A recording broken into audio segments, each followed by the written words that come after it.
So what did we communicate to the people? Hindi tayo papayag na may ganitong klaseng korupsyon. Hindi tayo papayag na may mga kontraktor at may mga konsyabang government employees, officials from all levels. Hindi tayo papayag. That is the message. That was what was communicated. So when we step into this BICAM today, ang bit-bit natin lahat, or at least namin sa Senado, nag-reduce ng presyo based on that same communication, based on that same script. Ito ang gagawin natin para sa taong bayan. We will show up, we will not allow this to happen.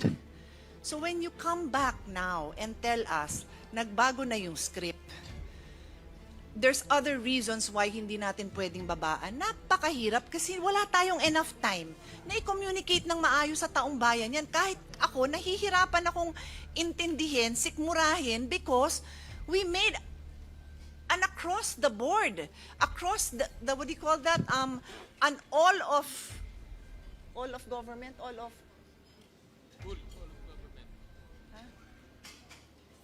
of government approach. Whole of government approach, di ba?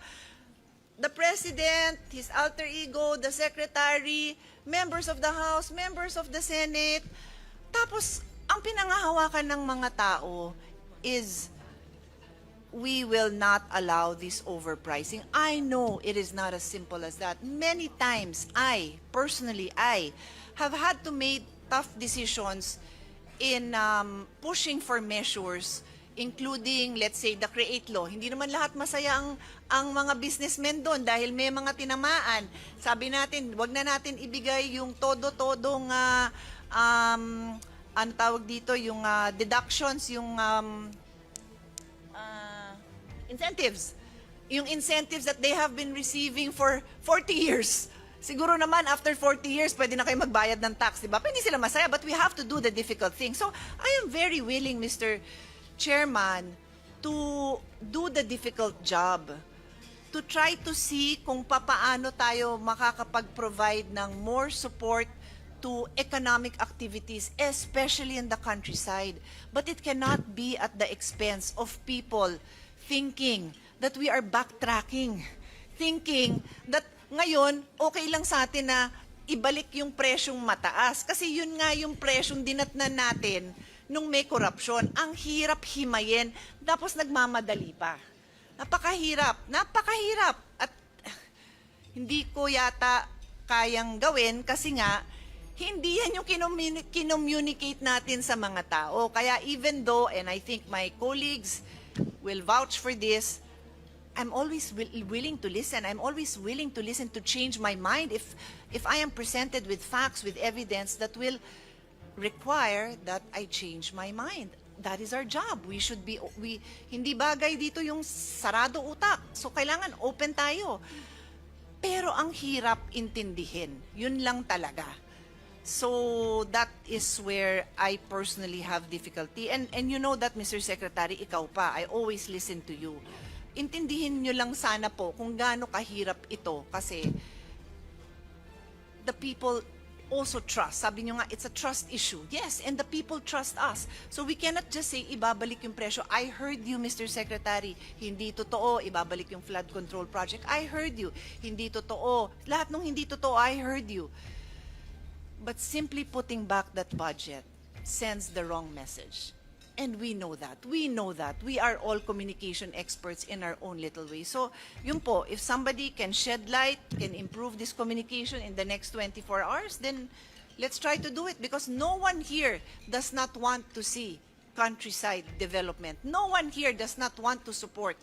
O baka double negative, hindi maintindihan. Baliktarin ko na lang. Everyone here wants to support development in Mindanao, in Visayas, in Palawan, of course. Lahat, hindi, tinuro ko na kanina pa.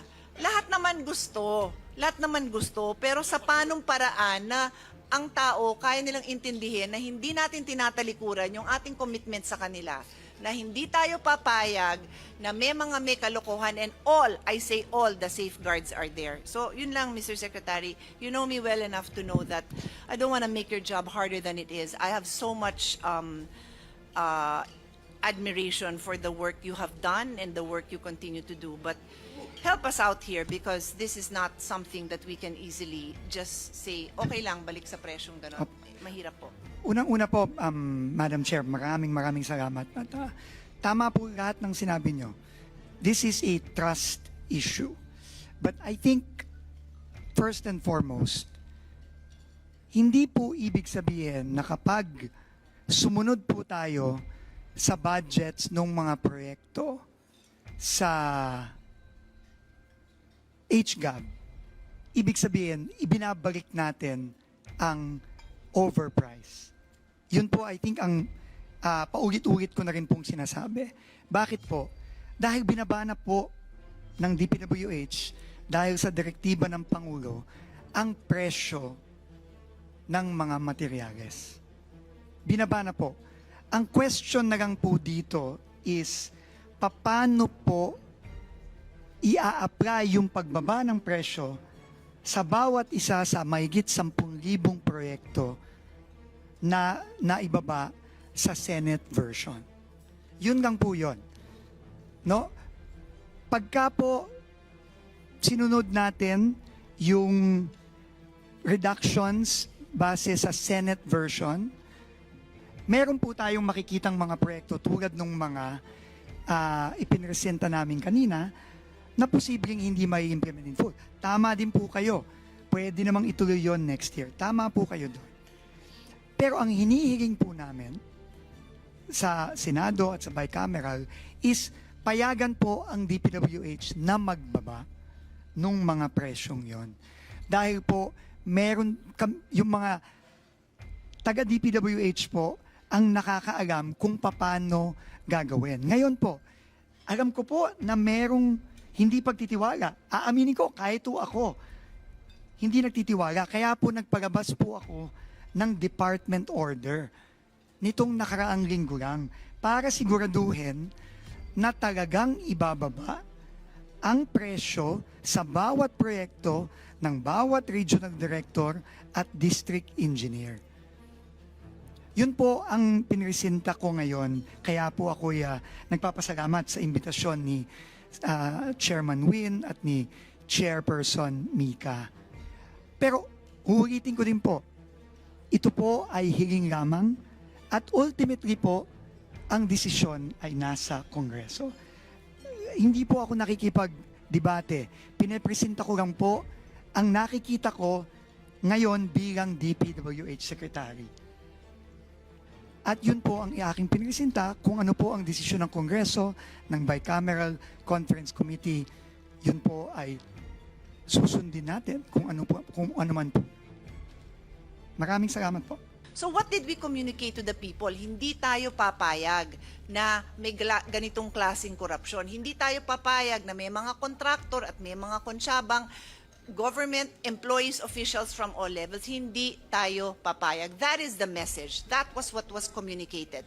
So when we step into this BICAM today, ang bit-bit natin lahat, or at least namin sa Senado, nag-reduce ng presyo based on that same communication, based on that same script. Ito ang gagawin natin para sa taong bayan. We will show up. We will not allow this to happen. So when you come back now and tell us, nagbago na yung script, there's other reasons why hindi natin pwedeng babaan. Napakahirap kasi wala tayong enough time na i-communicate ng maayos sa taong bayan yan. Kahit ako, nahihirapan akong intindihin, sikmurahin because we made an across the board, across the what do you call that? An all of government, all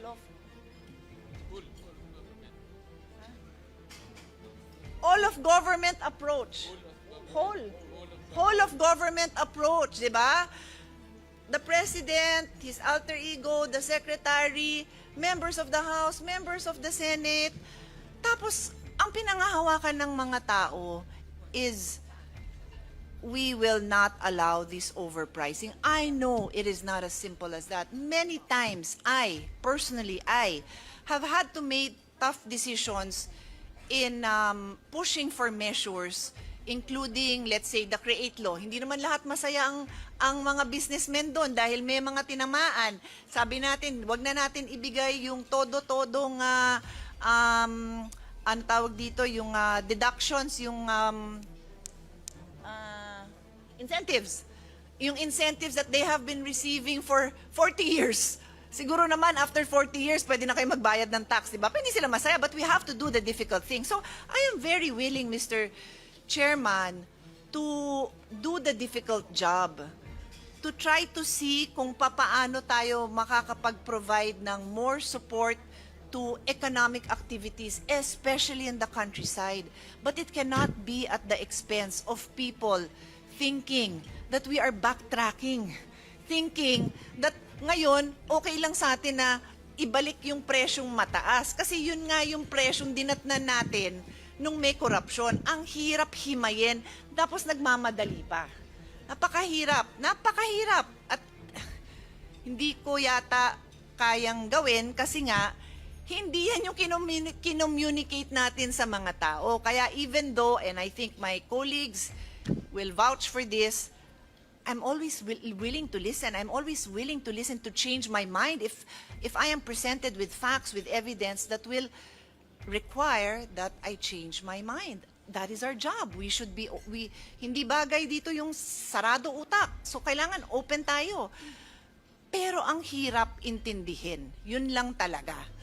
So that is where I personally have difficulty. And you know that, Mr. Secretary, ikaw pa, I always listen to you. Intindihin nyo lang sana po kung gaano kahirap ito kasi the people also trust. Sabi nyo nga, it's a trust issue. Yes, and the people trust us. So we cannot just say, ibabalik yung presyo. I heard you, Mr. Secretary. Hindi totoo, ibabalik yung flood control project. I heard you. Hindi totoo. Lahat ng hindi totoo, I heard you. But simply putting back that budget sends the wrong message. And we know that. We know that. We are all communication experts in our own little way. So, yun po, if somebody can shed light, can improve this communication in the next 24 hours, then let's try to do it because no one here does not want to see countryside development. No one here does not want to support. O baka double negative, hindi maintindihan. Baliktarin ko na lang. Everyone here wants to support development in Mindanao, in Visayas, in Palawan, of course. Lahat, hindi, tinuro ko na kanina pa. Lahat naman gusto, pero sa panong paraan na ang tao kaya nilang intindihin na hindi natin tinatalikuran yung ating commitment sa kanila, na hindi tayo papayag na may kalokohan, and all, I say all, the safeguards are there. So, yun lang, Mr. Secretary. You know me well enough to know that I don't want to make your job harder than it is. I have so much admiration for the work you have done and the work you continue to do. But help us out here because this is not something that we can easily just say, okay lang, balik sa presyong gano'n. Mahirap po. Unang-una po, Madam Chair, maraming salamat. At tama po lahat ng sinabi nyo. This is a trust issue. But I think, first and foremost, hindi po ibig sabihin na kapag sumunod po tayo sa budgets ng mga proyekto sa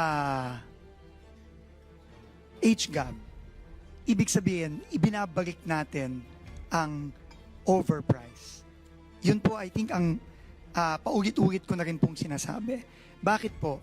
Dahil binabana po ng DPWH, dahil sa direktiba ng Pangulo, ang presyo ng mga materyales. Binabana po. Ang question na lang po dito is, paano po ia-apply yung pagbaba ng presyo sa bawat isa sa mahigit 10,000 proyekto na naibaba sa Senate version. Yun lang po yun. No? Pagka po sinunod natin yung reductions base sa Senate version, meron po tayong makikitang mga proyekto tulad ng mga ipinresenta namin kanina na posibleng hindi may implement in full. Tama din po kayo. Pwede namang ituloy yon next year. Tama po kayo doon. Pero ang hinihiling po namin sa Senado at sa bicameral is payagan po ang DPWH na magbaba nung mga presyong yon. Dahil po, yung mga taga DPWH po ang nakakaalam kung paano gagawin. Ngayon po, alam ko po na merong hindi pagtitiwala. Aaminin ko, kahit po ako, hindi nagtitiwala. Kaya po nagpalabas po ako ng department order nitong nakaraang linggo lang para siguraduhin na talagang ibababa ang presyo sa bawat proyekto ng bawat regional director at district engineer. Yun po ang pinresinta ko ngayon. Kaya po ako nagpapasalamat sa imbitasyon ni Chairman Win at ni Chairperson Mika. Pero uulitin ko din po, ito po ay hiling lamang at ultimately po, ang desisyon ay nasa Kongreso. Hindi po ako nakikipag-debate. Pinepresenta ko lang po ang nakikita ko ngayon bilang DPWH Secretary. At yun po ang aking pinresinta kung ano po ang desisyon ng Kongreso, ng Bicameral Conference Committee. Yun po ay susundin natin kung ano man po. Maraming salamat po.